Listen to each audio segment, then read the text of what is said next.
Magandang araw mga kaibigan, kamusta po? Eto mga lods, dumating na yung parcel ko para sa aking in-order na radiator, Uma Racing.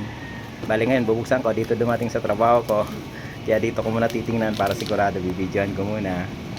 Pero mamaya ko na itutuloy, pagdating mamaya, pag uwi ko ng sa trabaho. Kasi naka-duty pa tayo ngayon dito sa ospital. Titingnan ko lang kasi medyo mahal, kaya gusto ko lang na makita kung tunay bago ko itutuloy mamaya po yung ating pag-unboxing. Maayos naman mga kaibigan, mga lads, ayan, no, may kasama pang sticker, tapos may kasamang keychain, kaya okay na okay. Umorder nga po pala ako sa Lazada, official store ng Uma Racing. Maya po natin tuloy. Eto mga kaibigan, nakauwi na po tayo dito sa bahay at eto, itutuloy na po natin yung pag-unboxing nitong ating nabili na Uma Racing radiator para sa ating Sniper 155. Bali yun nga pong in-order ko mga lods, mga kaibigan, bali hindi po siya nakalagay po doon kasi may pagpipilian pa kayo na non-ABS. Yan mga lods, may nakalagay na Y16CR. Maganda mga kaibigan yung pagkakabalot, napaganda pati nga nitong box, sobrang ganda dito pa lang sa labas. Tapos nakita nyo naman kaninang umaga nung in-unbox ko natin na okay po yung produkto, yung radiator. Eto ulit mga lods, mga kaibigan, yung ating Uma Racing radiator, itong Uma Racing na sticker natin. Mamaya kakabit ko rin yan sa aking motor sa aking Sniper 155R. Tapos itong keychain, marami na ako nito.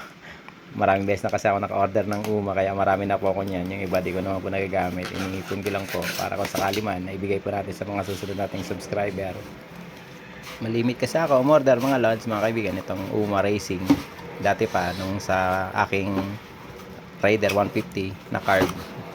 Ito na po mga kaibigan, yung ating nabili na Uma Racing radiator para sa ating Sniper 155R. Makapal po talaga siya mga lods, talaga napakaganda yung pagkakapintura niya ng black. Gawa po siya mga lods, mga kaibigan, sa high grade aluminum. At makapal mga kaibigan yung palibot nitong radiator. Ayan mga lods, mga kaibigan. Ito rin naman yung lagayan po natin ng pan. Dito po ilalagay. Diyan mga lods, mga kaibigan, diyan po ilalagay yung pan kapag ipapakabit na po natin. Tapos talagang 40% larger than standard radiator daw po ito mga lods. Improved cooling up to 30%. Okay na okay sa long ride. Ang coolant naman na ilalagay po natin dito ay 290 ml, kaya yung volume increase niya 90%.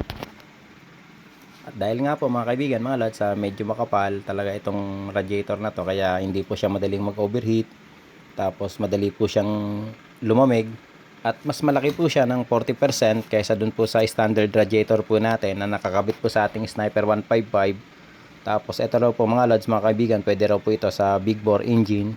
Kaya okay na okay po talaga ito gamitin. Ayan mga lods, napakaganda ng ating radiator Uma Racing. Ang bili ko nga po pala mga lods, mga kaibigan, dito ay 4,300. Hanapin nyo na lang po sa Lazada official store ng Uma. Yun lamang po mga lods, mga kaibigan. Ingat po kayo palagi sa bawat rides. Maraming salamat sa panonood. God bless po. Ingat.